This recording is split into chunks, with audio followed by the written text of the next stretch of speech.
O que eu fiz de errado pro meu filho nascer autista? Essa frase, a primeiro momento, pode assustar, mas ela é mais comum do que parece.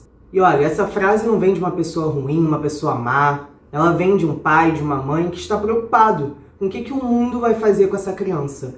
Como ela vai conseguir se adaptar a esse mundo tão cruel e tão difícil. Essa frase tá cheia de medo.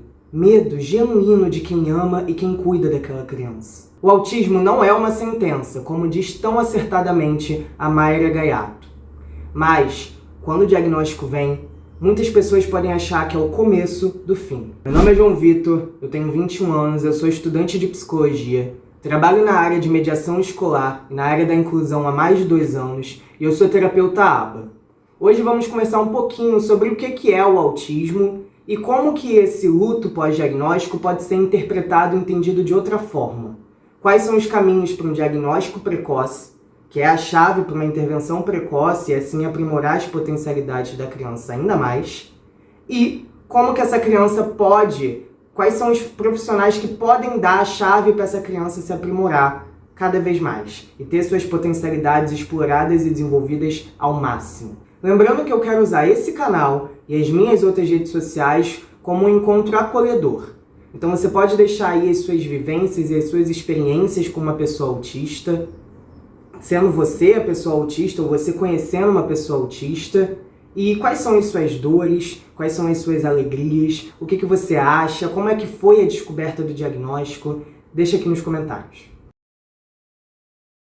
Bom, vamos começar primeiro explicando o que é o TEA. TEA é uma sigla que significa Transtorno do Espectro Autista. É um transtorno do neurodesenvolvimento que geralmente começa ali a se expressar nos primeiros 3 anos de vida da criança. A causa é genética, mas existem sim alguns fatores que apresentam uma maior probabilidade daquela criança nascer autista. Se você tem uma criança que já tem TEA, a chance de uma nova criança nascer também dentro do espectro é maior. O uso de drogas, seja lícitas ou ilícitas, durante a gravidez também aumenta as chances. A idade avançada dos cuidadores e a síndrome do X frágil. Isso são alguns dos aspectos que podem aumentar a probabilidade de uma criança nascer autista. Geralmente, existem 2 cenários que acontecem com as crianças durante a infância. O primeiro cenário é a criança, durante os primeiros 3 anos de vida, não atingir os marcos do desenvolvimento de acordo com a idade dela.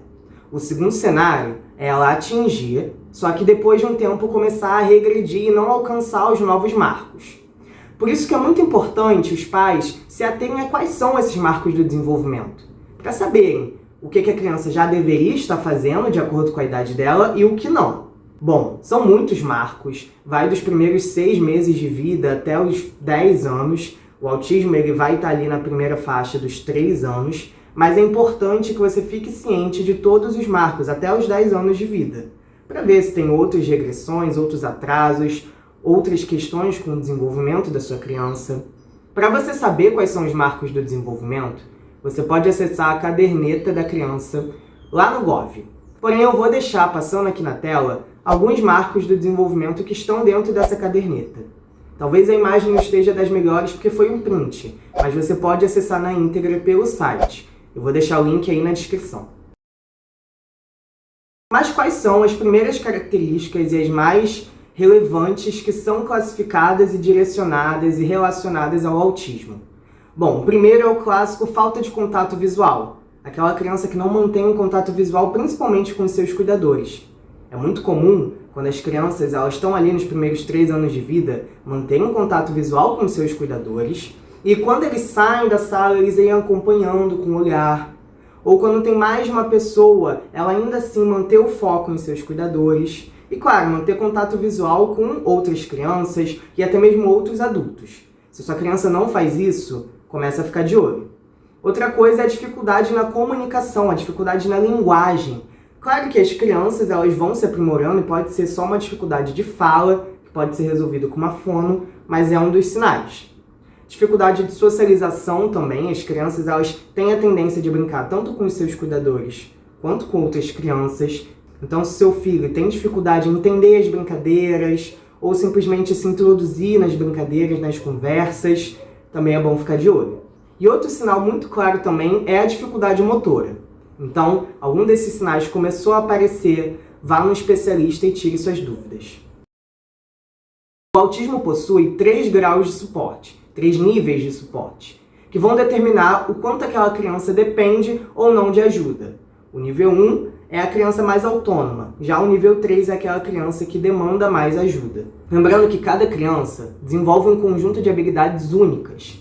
Então, crianças, mesmo dentro do transtorno do espectro autista, às vezes 2 crianças nível 1 de suporte vão ter dificuldades e habilidades diferentes, porque elas vão desenvolvendo essas habilidades ao longo da vida. Então é importante saber o que cada criança precisa, quais são os atrasos de cada criança, para assim ter um tratamento especializado e individualizado. E com um tratamento adequado, esses níveis de suporte podem regredir, ou seja, uma criança nível 2 de suporte pode virar uma criança nível 1 de suporte. Assim como se não houver o tratamento adequado, uma criança que era nível 1 de suporte pode acabar agravando essa questão e virando uma criança nível 2 de suporte. Por isso, é importante termos um tratamento individualizado e específico para cada criança, focando nos seus atrasos, assim, impedindo novas regressões e desenvolvendo cada vez mais aqueles campos que têm atrasos.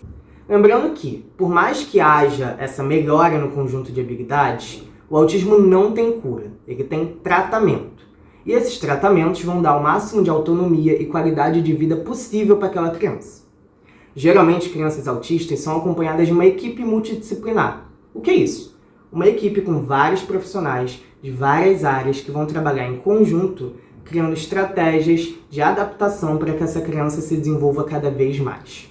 Geralmente, os profissionais que compõem essa equipe são terapeutas ABA, terapeuta ocupacional, fono caso haja um atraso na linguagem, psicólogo, psicopedagogo, talvez um reforço escolar, enfim, vai depender de cada criança e cada demanda dessa criança.